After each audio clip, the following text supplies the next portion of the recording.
Bonjour chers frères, chères sœurs. C'est un plaisir, un bonheur pour moi d'être ici devant vous aujourd'hui. Et je prie l'Éternel pour qu'il puisse m'aider à trouver les mots justes pour le partage de ces jours.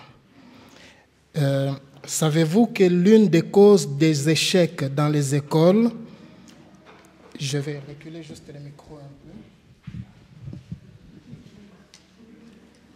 L'une des causes des échecs dans les écoles, c'est qu'on n'aime pas trop les professeurs.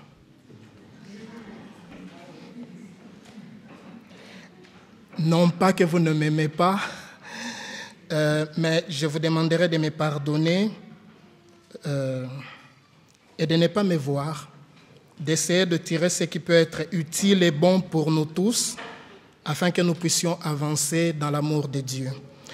En parlant de l'échec à l'école, j'étais un assez piètre étudiant en maths. Et c'était certainement dû aussi au fait que ça ne passait pas très bien. Voilà. Alors, nous avions l'habitude de dire que notre professeur de mathématiques était quelqu'un qui connaissait beaucoup de choses. Il était capable de nous donner tout un cours de 2 heures de mathématiques sans rien lire, juste avec sa craie au tableau, en train d'écrire et de dire des choses. Le problème, c'est qu'apparemment, pédagogiquement, nous disions, en tout cas, nous croyons qu'il ne se souciait que peu de nous. Il avait des choses à dire, il les disait, mais est-ce qu'il se souciait que nous comprenions ce qu'il nous disait? On avait un peu de problèmes. Alors j'en avais parlé à mon grand frère. Mon grand frère était un as de mathématiques et de physique. Il fumait, malheureusement. Alors, je me souviens que mon grand frère, quelquefois, quand je suis allé lui dire, j'ai des problèmes en mathématiques, ça ne passe pas. Ça ne passe pas. Les mathématiques les plus basiques, les logarithmes, les variables, les plus basiques. Il me dit, mais ce n'est pas possible, Fragonard, les mathématiques, c'est comme la vie. Tu dois le sentir, le vivre et respirer. Je lui dis, je vois tout ce que tu es en train de dire, mais je ne sais pas comment faire. Il fumait. Alors il me disait, écoute, petit, va me chercher une intuition. C'était la cigarette pour lui. Et alors, bien sûr, oui, c'était mon grand frère, j'étais le petit, et je subissais sa fumée de cigarette. J'allais lui chercher sa cigarette, il fumait, il prenait la craie au tableau à la maison, et il commençait, comme ça. Et j'ai dit, oh, arrête, reprends. Il dit, ok, on va préparer des formules. Alors il décortique les formules. Il me dit, pourquoi cette formule est comme ça? Au point qu'après cette année-là, je ne voyais plus les profs à l'école, je buvais les mathématiques. C'était merveilleux, c'était magnifique. J'aimais les mathématiques. Et ça m'avait d'ailleurs fait douter sur ma vie après, parce qu'à ce moment-là, mon père me dit, tu es très fort en maths, tu dois faire des sciences exactes, architecture, physique, mathématiques, tout ce que tu veux. Je dis non. J'aime bien les mathématiques, mais je ne me sens pas là-dedans. Je préfère les sciences humaines, les sciences sociales, droit, tout ce que vous voulez, économie et autre chose. Et voilà donc comment mon frère m'avait aimé et m'avait aidé. Mon frère, la famille. Vous avez remarqué le texte qu'Alain a lu tantôt. Et j'ai aimé la version qu'il a utilisée. On va en parler d'ailleurs. Dans ma version, il est dit, car en lui nous avons la vie, le mouvement et l'être. C'est ce qu'ont dit aussi quelques-uns de vos poètes, de lui nous sommes la race. Nous allons essayer de comprendre ce terme qui est génos en grec. Comment est-ce qu'il peut être rendu en français? Pourquoi est-ce que quelque part on le rend par race, quelquefois on le rend par enfant et quelquefois par autre chose. On affirme que Paul, quand il dit « certains de vos poètes ont dit », il est en train de citer un des poètes de la pléiade poétique de l'époque, donc au IIIe siècle avant Jésus-Christ, Aratos de Solès, qui a vécu à cette époque-là et qui, dans son poème sur l'astronomie, le poème qui est intitulé « Les phénomènes », avait parlé de ces dieux tout-puissants de qui nous sommes les enfants. de qui nous sommes les enfants. Génos. Ce mot grec est rendu aussi bien par famille, postérité, descendants, nation, enfants. Et donc nous allons essayer de voir, on va nous faire passer quelques versets, qui nous montrent. Les premiers en Bible Second 21, Bible Second, il nous propose, il nous dit, en effet, c'est en lui que nous avons la vie, les mouvements et l'être, comme l'ont aussi dit quelques-uns de vos poètes. Nous sommes aussi sa race, de sa race. Nous avons la traduction King James. Il faut monter. Voilà. King James, traduction française. Car en lui nous vivons et nous nous mouvons et nous sommes. Comme certains aussi de vos poètes ont dit, nous sommes aussi sa progéniture. On prend une troisième version, on va en prendre 4. La version du Semeur. En effet, c'est en lui que nous avons la vie, le mouvement et l'être, comme l'ont aussi affirmé certains de vos poètes, car nous sommes ses enfants. Et la dernière version, qui est la traduction des Témoins de Jéhovah, la traduction du Monde Nouveau, car par lui nous avons la vie, et nous nous mouvons et nous existons, comme l'ont même dit certains poètes de chez vous, car nous sommes aussi sa lignée. Nous sommes sa famille. Paul est en train de nous dire que nous sommes la famille de Dieu. Alors, remontons un peu à l'origine. Un peu après l'origine, mais au début.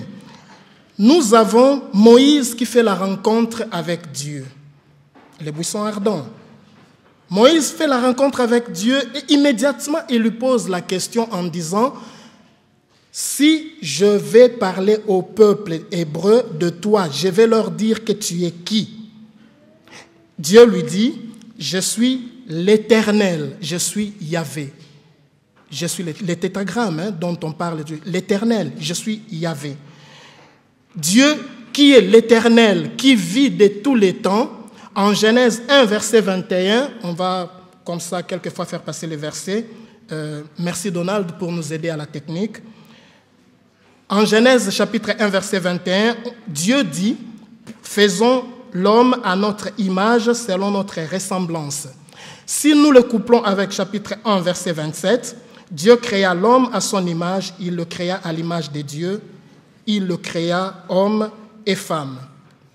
Dieu dit, créons l'homme à notre image, selon notre ressemblance. Dieu est en train de nous dire ici qu'il nous a voulu participants de sa nature.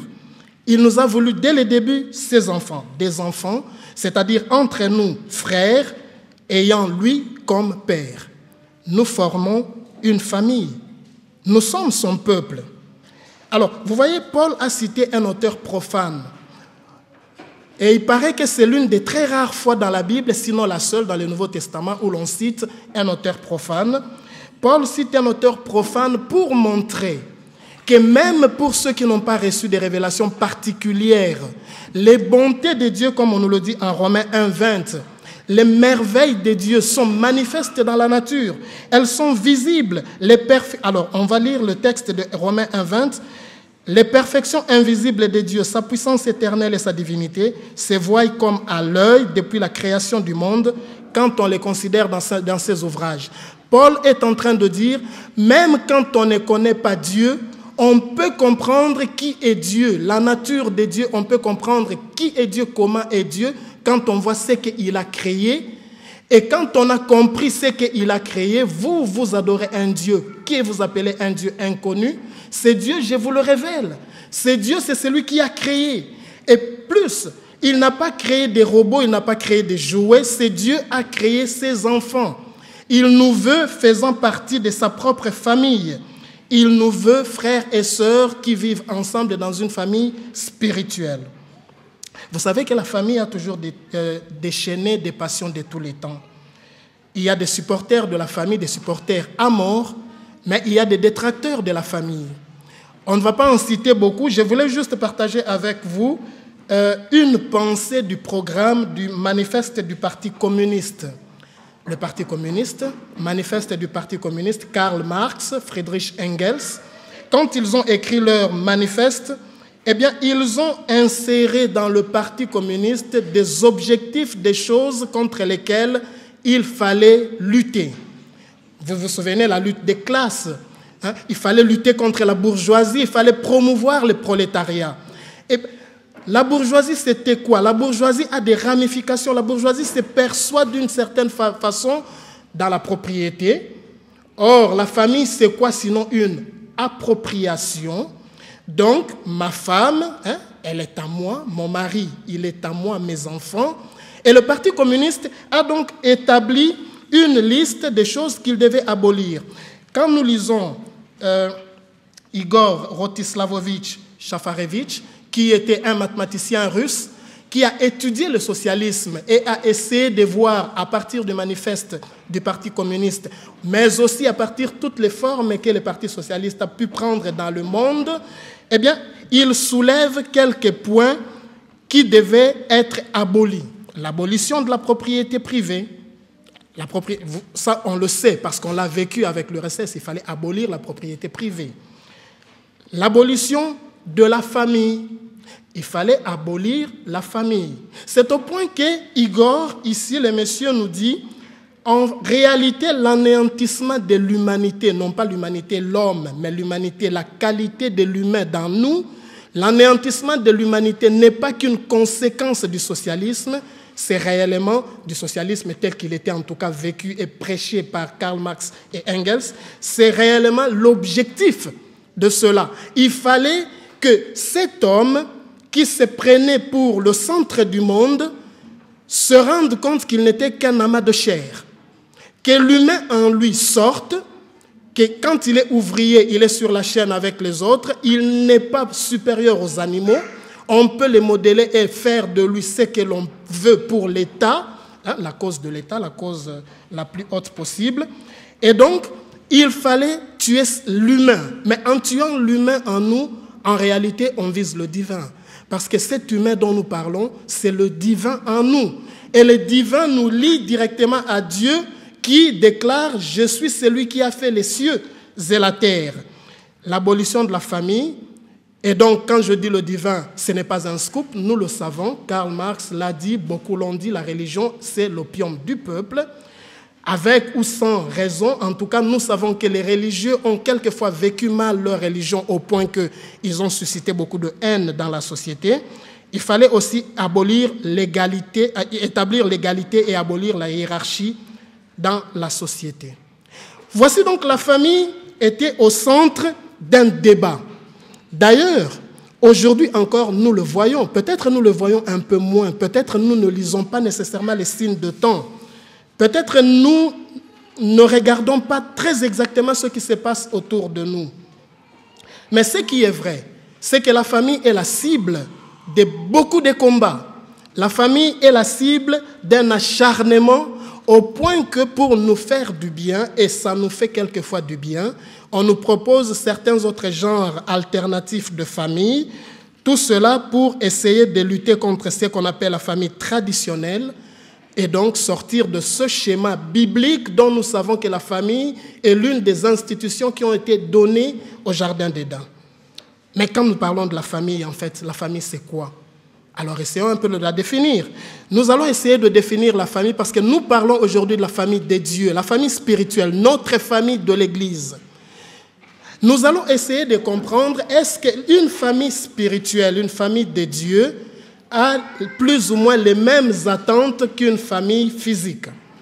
Alors, pour essayer de comprendre cela, je me suis dit, de même que Paul a cité un auteur profane pour leur faire comprendre que vous pouvez être profane, vous pouvez ne pas avoir reçu la révélation particulière, mais voyez, vous comprenez quand même des choses. Ce n'est pas pour rien qu'en Romains 2, on dit que ceux qui pêchent sans la loi seront jugés sans la loi. Parce que dans notre conscience, il y a des choses qui sont quand même écrites, que nous comprenons malgré nous, au point que dans toutes les cultures, je crois, on sait que tuer, c'est mauvais. Il ne s'agit pas de connaître la Bible pour cela. Il y a des choses basiques qui font que nous connaissons qui est Dieu, même quand nous n'avons pas lu la Bible. J'ai voulu définir la famille par le Wikipédia. Vous savez, la famille est définie dans les codes civils de tous les États du monde entier. Je prends le Wikipédia qui est plus ou moins une somme universelle.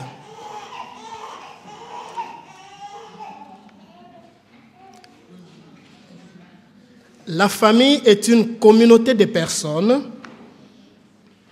réunies par des liens de parenté. Elle est dotée d'une personnalité juridique, d'un nom, d'un domicile et d'un patrimoine commun et crée entre ses membres une obligation juridique de solidarité morale et matérielle censée les protéger et favoriser leur développement social, physique et affectif. Ça, c'est la traduction que les profanes nous proposent. La traduction du monde. Déjà magnifique comme idéal. Hein? Alors, nous allons essayer un peu de le décortiquer pour voir en quoi cela peut-il nous concerner, nous, famille des dieux. En tout cas, famille qui se réclame des dieux. Une communauté de personnes. Une communauté de personnes, c'est une assemblée, c'est un groupe. Ecclésia, c'est un groupe. L'Église, c'est une communauté de personnes avec cette particularité. Nous allons toujours faire le saut entre cette définition profane et notre vécu spirituel. Avec cette particularité que l'Ecclésia est un groupe, une assemblée qui est appelée à sortir d'eux. Ce n'est pas seulement une assemblée dont on dit « venez, regroupez-vous », papoter, parler de ce qui vous concerne, qui vous intéresse, mais c'est une communauté dont on dit vous devez sortir d'eux pour aller vers. Et là, nous allons déjà nous mettre dans la tête certaines idées comme la sanctification, la consécration, le fait d'être mis à part, de ne pas marcher dans le monde comme le monde marche. La Bible déclare que là où 2 ou 3 personnes s'assemblent en mon nom, je suis avec eux. Alors, je vais le dire comme ça, sans nécessairement citer les versets, les titres des chapitres et les versets, mais ça passera en principe au tableau. Ainsi, l'Église, c'est la réunion de 2 ou de 3 personnes. Ceci signifie qu'à partir du moment où nous sommes 2, nous sommes l'Église. Nous ne voulons pas parler du plus petit commun dénominateur. Nous ne voulons pas parler de l'individu. Nous ne parlons pas de l'individu qui est le temple de Dieu. Ça, nous le savons. Nous sommes en train de parler de cette communauté que nous pouvons constituer et qui a un but, un objectif donné pour aller vers quelque chose. 1 Pierre 2,5. Vous-même, comme des pierres vivantes, édifiez-vous pour former une maison spirituelle, un saint sacerdoce afin d'offrir des victimes spirituelles agréables à Dieu par Jésus-Christ. Nous allons embrayer avec 1 Pierre 2, 9, 10. Vous, au contraire, vous êtes une race élue. Alors, race, je disais tantôt que génos se traduisait par postérité, descendant, race, nation, enfant. Nous sommes une race élue, nous sommes une famille élue, un sacerdoce royal, une nation sainte, un peuple acquis, afin que vous annonciez les vertus de celui qui vous a appelé des ténèbres à son admirable lumière, sortir d'eux. Vous qui autrefois n'étiez pas un peuple et qui maintenant êtes le peuple de Dieu, vous qui n'aviez pas obtenu miséricorde et qui maintenant avez obtenu miséricorde. Ah, mais c'est magnifique de voir qu'en tant qu'Église de Dieu, nous sommes non seulement sa famille, son peuple, mais nous sommes un peuple particulier. Nous sommes un peuple particulier en responsabilité et en mission.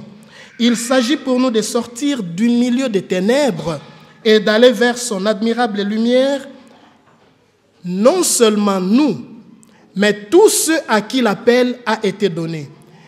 Ceux qui connaissent l'Éternel entendront sa voix et ceux qui sont en dehors de l'enclos répondront à la voix et viendront. Nous devons, nous, sortir de ce milieu pour aller vers quelque chose. Et puisque nous avons reçu gratuitement et que nous marchons dans l'amour de Dieu, il s'agira non pas pour moi seul de fuir la maison qui est en feu, mais en fuyant la maison qui est en feu, d'essayer d'en sauver ceux qui sont dedans aussi.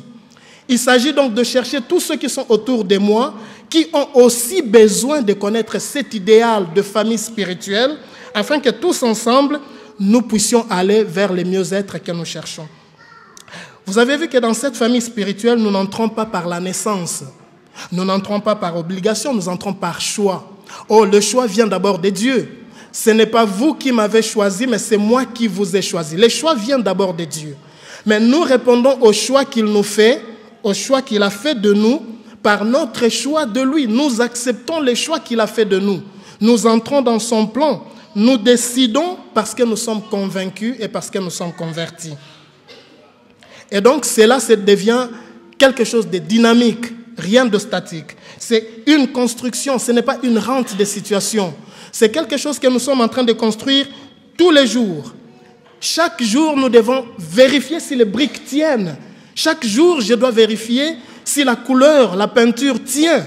Je dois vérifier les jointures. Chaque jour, je dois faire en sorte que cette construction spirituelle puisse continuer. C'est d'ailleurs mon chemin de sanctification. Des liens de parenté. Des liens de parenté. Quel est ce merveilleux lien de parenté, sinon les liens filiales?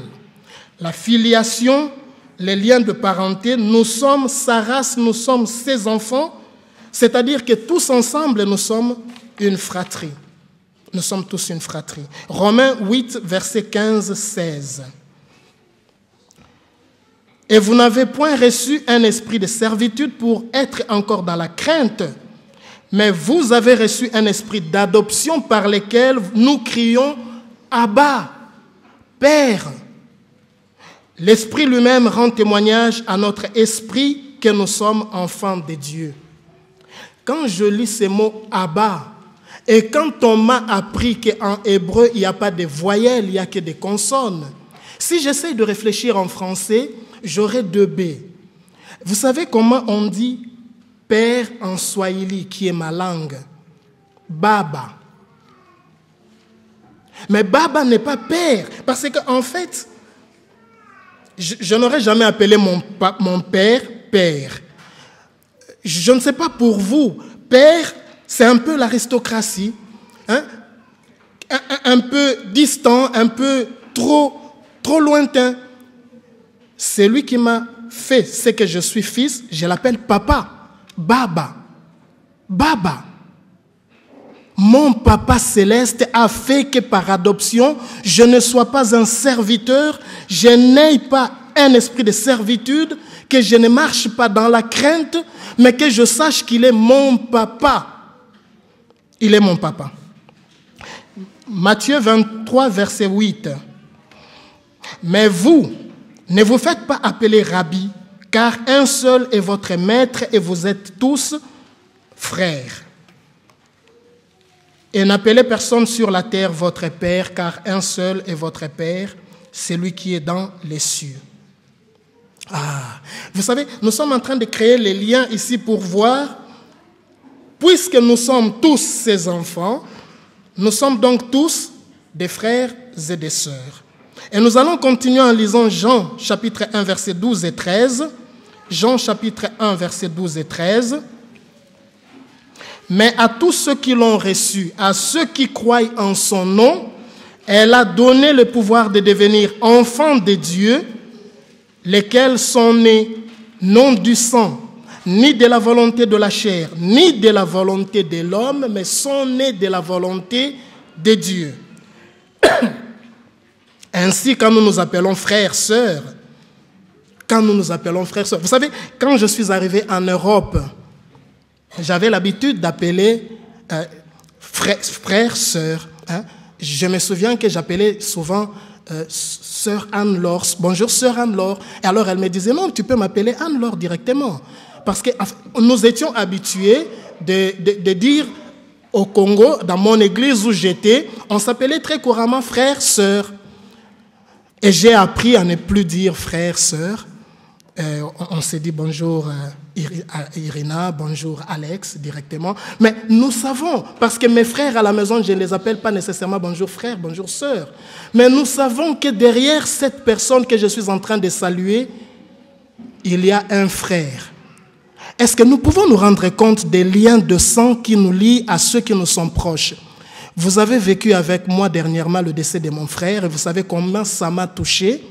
Alors imaginez que Dieu me dit ici que nous devons être pareillement, mêmement touchés quand il s'agit d'un de nos frères, sœurs qui ne sont pas nécessairement nés du même sang que nous. C'est ça la réalité. C'est-à-dire quand je suis là, je suis content d'être dans la famille, d'être entouré de ceux qui me connaissent le mieux, d'avoir toute confiance en ceux qui sont autour de moi parce qu'ils sont ma famille. Nous savons en effet que tous nous descendons de Dieu par Adam et Ève et qu'après la destruction, nous descendons tous de la famille de Noé. Ici, je me permets de féliciter encore une fois la famille d'Alexandre et Andrea qui ont eu un petit Noah. Et coïncidence merveilleuse d'ailleurs, parce qu'en fait j'ai visité Djedje Mpembe, la femme de Djedje Mpembe, Ange, dans la semaine, qui a aussi mis au monde un petit bébé qui s'appelle Noah. Très intéressant. Quand je leur ai rendu visite, je me dis, waouh, en 2 semaines, en 1 semaine d'intervalle, il y a 2 Noah qui sont nés dans 2 familles différentes, mais dans la même famille spirituelle. C'était assez intéressant. Mais alors, puisque nous avons compris que nous n'avons qu'un Père, un seul Père, le même, et que nous sommes tous une famille, nous sommes des frères, qu'est-ce que cela implique? Cela implique, comme nous l'avons dit dans la définition, une personnalité. Puisque nous constituons un groupe, ce groupe prend un corps.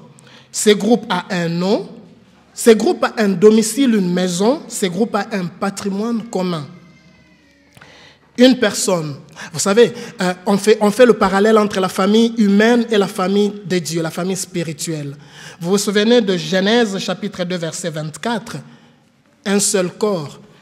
L'homme quittera son père et sa mère et s'attachera à sa femme et ils deviendront une seule chair. On a l'habitude de dire 1 + 1 = 1.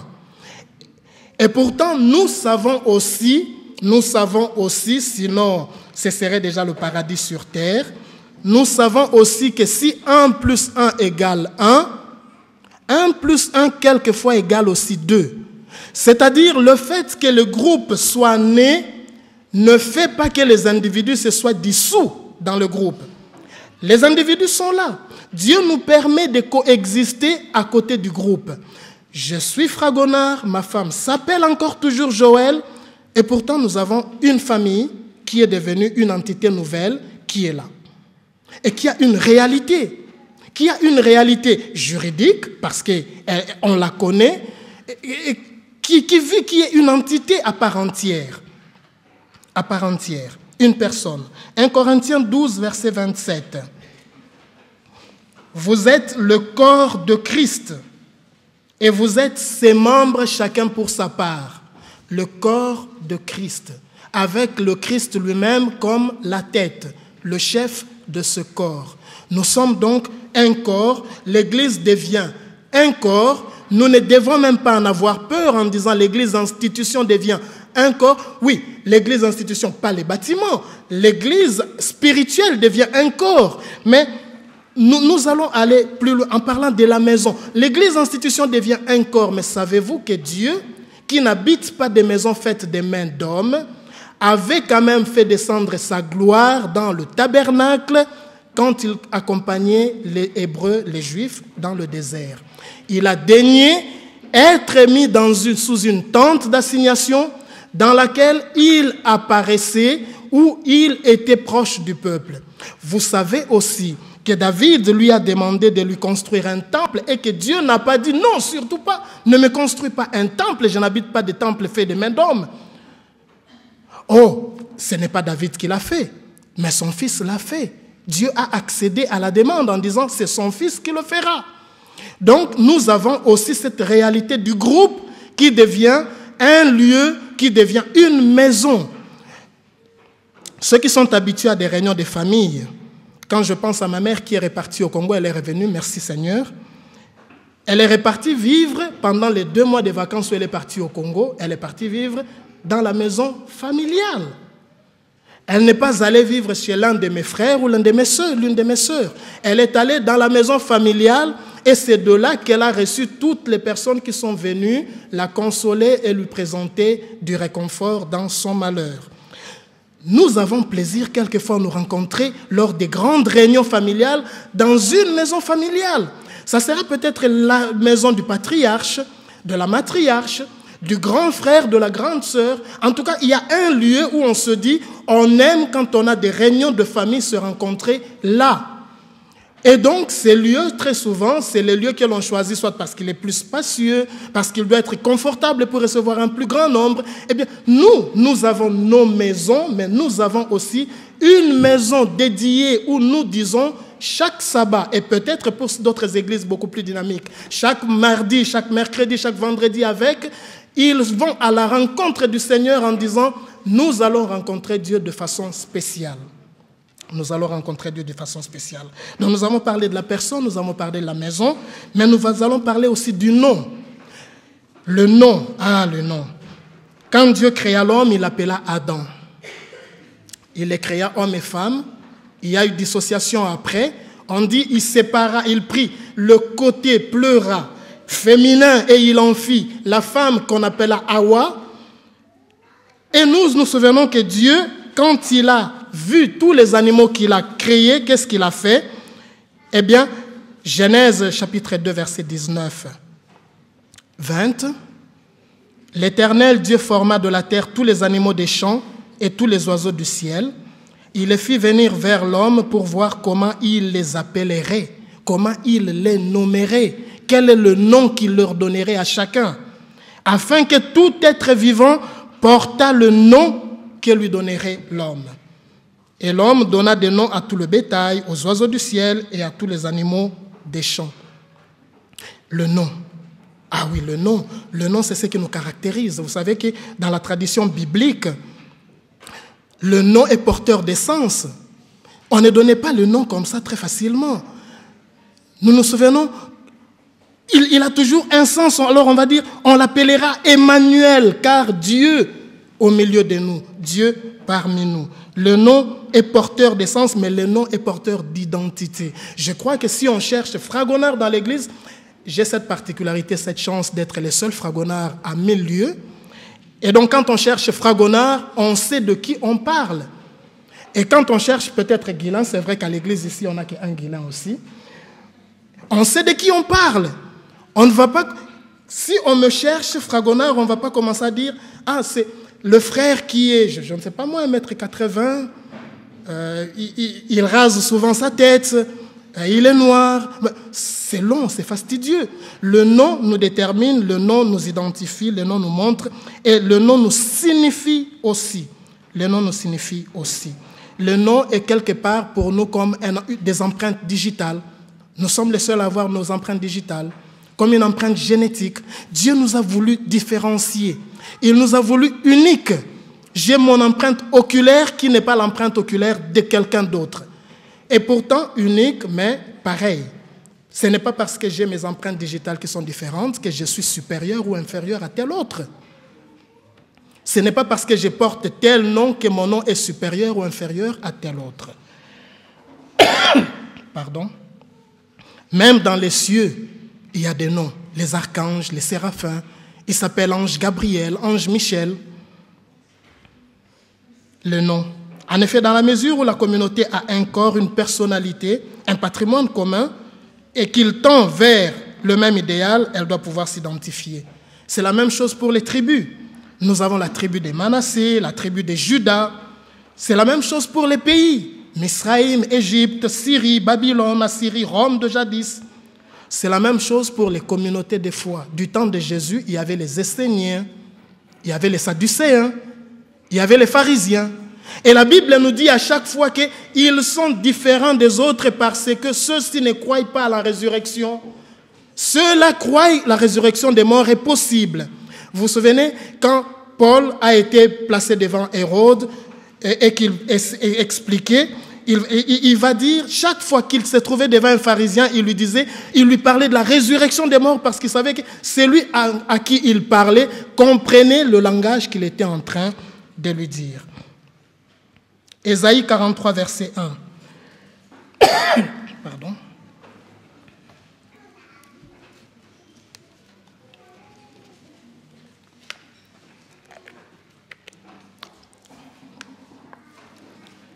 Ainsi parle l'Éternel qui t'a créé. Ô Jacob, c'est lui qui t'a formé. Ô Israël, ne crains rien car je te rachète. Je t'appelle par ton nom. Tu es à moi. On ne parle pas ici de l'individu Jacob. Si vous lisez la suite du texte, vous allez voir, les nations viendront à elle. Il rappellera ses enfants de partout dans le monde. On est en train de parler de la famille Jacob, la nation Jacob. Elle porte un nom. Nous portons aussi un nom. Nous nous appelons Église adventiste du 7e jour. Et je crois que vous vous rendez bien compte que quand ils ont décidé d'appeler l'église de cette façon-là, vous savez, dans les manuels d'église, on explique un peu l'historique. Il y avait des anti-organisations. Dans l'église, il y avait des gens qui ne voulaient pas que l'église s'organise. Mais bien sûr, ils venaient de sortir d'une période où ils ont été chassés des églises existantes, institutionnelles. Ils se disent, si le sort des églises qui se constituent, qui s'institutionnalisent, est de toutefois, toujours devenir radicale, de devenir intolérante, au point qu'elle n'accepte plus que les gens en leur sein réfléchissent et découvrent des choses nouvelles, nous avons peur que si nous nous organisons, nous devenions cela aussi. Nous comprenons l'argument. C'est d'ailleurs la raison pour laquelle l'Église adventiste, quand elle s'est constituée, s'est voulu mouvement. C'est-à-dire quelque chose en mouvement, motion, quelque chose qui bouge. On ne doit pas, au nom d'un certain credo, refuser de lire et de relire la parole de Dieu pour découvrir éventuellement de nouvelles vérités qui nous auraient échappé. Vous savez que Sir White, comme beaucoup de ceux qui étaient au début de l'Église adventiste, priaient le dimanche. Ils allaient dans des églises méthodistes, dans des églises qui étaient là, des églises constituées. S'ils s'étaient dit, vous savez, moi je suis né méthodiste, mes parents, mes arrière-grands-parents ont toujours été des anglicans, je mourrai anglican, je mourrai méthodiste, je ne réfléchis à rien d'autre, je ne veux rien trouver d'autre, ne m'amenez surtout pas de vérités nouvelles, l'église adventiste ne serait pas née. Et cela serait allé à l'encontre de Daniel qui nous dit « Garde ces rouleaux, au temps de la fin, la vérité, l'intelligence augmentera et les gens comprendront ce qu'aujourd'hui nous ne comprenons peut-être pas assez. » Alors il y a eu tout un débat, mais ils ont compris qu'il faut garder cet aspect de mouvement en permettant aux gens d'être libres dans l'église adventiste. Et vous savez que l'église adventiste est très libre. Quand vous venez le matin, que vous participez à l'école du sabbat, vous savez bien que l'animateur n'a pas nécessairement le dernier mot. Que tous ceux qui sont là peuvent dire ce qu'ils croient avoir compris, sans nécessairement l'imposer aux autres, mais en revenant à la parole, parce que nous sommes un peuple du livre.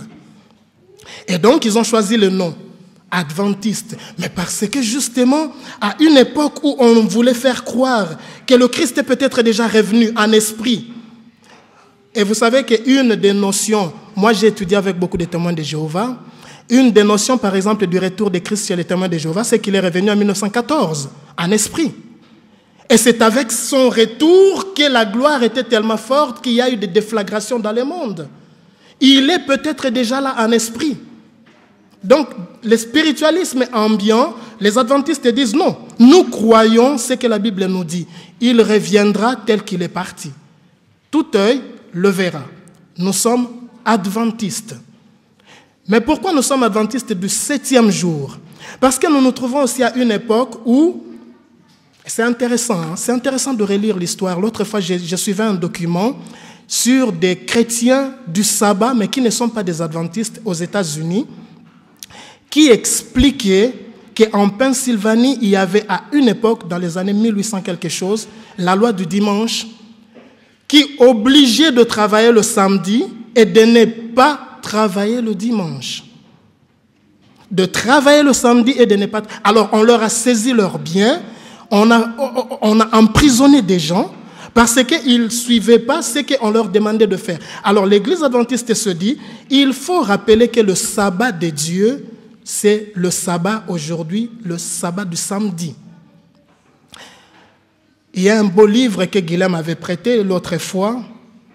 Certains d'entre vous ont lu Samuel et Bakioshi sur le sabbat, hein, du sabbat au dimanche. Mais il y a un livre merveilleux que Guilhem avait prêché, c'est du sabbat au dimanche aussi, je crois le titre, plus ou moins quelque chose. Le jour du Seigneur. Vous savez qu'il a écrit? Le pape Jean-Paul II. Alors il explique dans ce livre que le catholique doit croire au sabbat biblique. Mais il évolue. Il explique que l'Église catholique a reçu les clés de par Saint-Pierre en disant ce que tu délieras sera délié, ce que tu liras sera lié. Et donc, l'Église adventiste, par l'infaillibilité papale, a le droit de... L'Église catholique a le droit de changer les temps et les lieux. Est-ce que ça vous dit quelque chose dans la Bible? Et donc, ils ont changé les temps par l'autorité qui leur était donnée. Et alors, j'ai lu un autre archibishop catholique américain qui disait « Nous, catholiques, nous savons que nous avons changé les temps. Et nous savons pourquoi nous l'avons changé. Expliquez-moi un peu, vous, protestants, qui avez protesté contre nous, en disant que nous ne suivons pas la parole de Dieu, sur quelle base vous vous basez pour suivre le dimanche? Parce que je vous affirme, dit l'archibishop, le dimanche ne se trouve pas dans la Bible comme jour du Seigneur.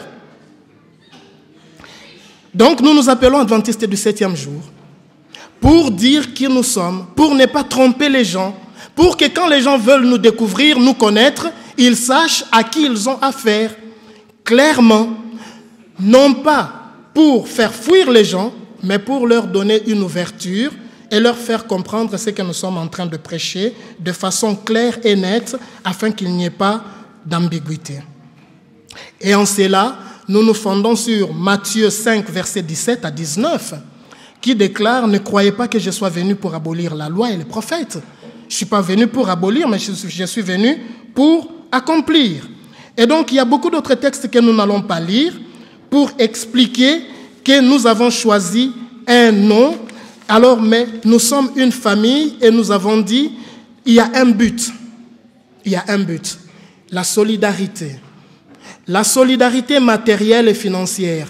Des versets vont passer peut-être comme cela, parce que tous les versets sont préparés. La solidarité. Ils étaient tous ensemble en un même lieu, ils apportaient leurs biens en commun et ils partageaient tout, de sorte que ceux qui avaient peu n'en manquaient pas, ceux qui avaient trop n'en avaient pas de trop. On mettait dans un pot commun pour que le patrimoine commun de l'Église puisse aider à la solidarité entre frères, entre membres. De la même façon que nous vivons dans nos familles physiques, charnelles, où les enfants sont solidaires des parents, les frères sont solidaires des frères et sœurs. Dans l'Église de Dieu, Dieu a voulu que nous puissions être solidaires aussi de cette façon-là. Et la solidarité va plus loin, vous voyez, parce que la solidarité ne s'arrête pas au matériel. La solidarité va au spirituel. Exhortez-vous les uns les autres. Si vous me voyez sur une pente et que vous savez que cela va me conduire à la mort, si vous êtes mon frère, vous allez me reprendre. Si vous êtes mon frère. Alors nous vivons une époque d'individualisme où on dira, ne vous occupez surtout pas de mes histoires. Hein? Mes affaires sont mes affaires. D'ailleurs, je crois que même en famille charnelle, les enfants disent aux parents, quand le parent lui dit, tu ne sortiras pas ce soir. Non, tu es sorti beaucoup, maintenant tu vas étudier. On regarde à la télé des enfants, des ados qui disent, de quel droit tu me parles comme ça? Ne t'occupe pas de mes affaires. Il ferme sa porte et il fait ce qui lui plaît. Non, nous sommes une famille pour nous soutenir spirituellement, nous exhorter. Quand Paul dit prier les uns pour les autres, il pouvait dire chacun prier pour soi. Mais Paul dit prier les uns pour les autres. Parce que cette prière que nous partageons est une prière qui a de la puissance. En Jacques 5,16, on nous dit que la prière du juste a une plus grande efficace. Donc quand nous nous assemblons, nous nous mettons à plusieurs pour prier pour quelque chose, Dieu veut cela. Déjà parce que les préjugés et les barrières tombent. Quand je prie avec mon frère et ma sœur, c'est vrai que les préjugés et les barrières tombent. Il est vrai que quelquefois on a difficile à prier avec l'autre parce que peut-être il n'y a pas suffisamment de confiance. Parce que c'est pourquoi je veux prier, je ne veux pas le partager avec quelqu'un. Parce que c'est pourquoi je veux prier, je trouve que c'est trop banal. Vous savez, je suis allé rendre visite à ma sœur qui vit au Texas. Savez-vous que là où elle vit, si tu n'as pas une voiture, tu ne sais pas faire quelque chose de ta vie? Moi, je lui avais dit, ce n'est pas possible. En Belgique, nous avons les transports en commun. Elle me dit, attends, tu comprendras. On habitait quelque part. Ma sœur, son mari est baptiste. Donc, elle est adventiste clopin-clopin. Et donc, il arrivait que des sabbats, elle n'aille pas à l'église. Elle va travailler. Je suis chez elle. Je veux aller à l'église. Son mari est allé au travail avec sa voiture. Ma sœur est allée au travail avec sa voiture. Je marche. Mais c'est loin. Je vous assure, il n'y a pas de bus.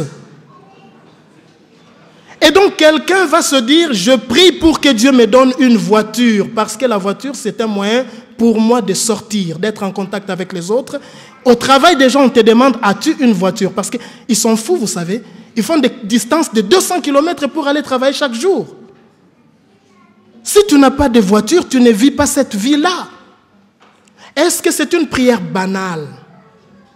Peut-être pour moi, mais pas nécessairement pour l'autre qui est en face de moi. S'il y a confiance entre nous, on pourra prier de tout ensemble sans avoir peur d'être jugé. C'est aussi cela la famille. Mais nous avons quelque chose de plus que le monde. Nous allons clôturer très rapidement. Nous avons quelque chose de plus que le monde. C'est que nous avons un projet. On ne nous dit pas de nous mettre en famille juste pour manger, boulot, dodo. Non. Allez partout dans le monde. Faites de toutes les nations mes disciples. Mais comment voulez-vous que j'aille partout dans le monde faire des disciples si je n'ai pas assez suffisamment construit la famille dans laquelle je suis, si je n'ai pas établi la solidarité et la confiance, si je ne sais pas prier avec celui qui vit l'esprit avec moi, comment voulez-vous, quelle est la force qui me fera sortir pour que j'aille partout dans le monde parler de ce Dieu? La question c'est, qu'est-ce que ce Dieu a fait pour moi pour que je puisse en parler aux autres?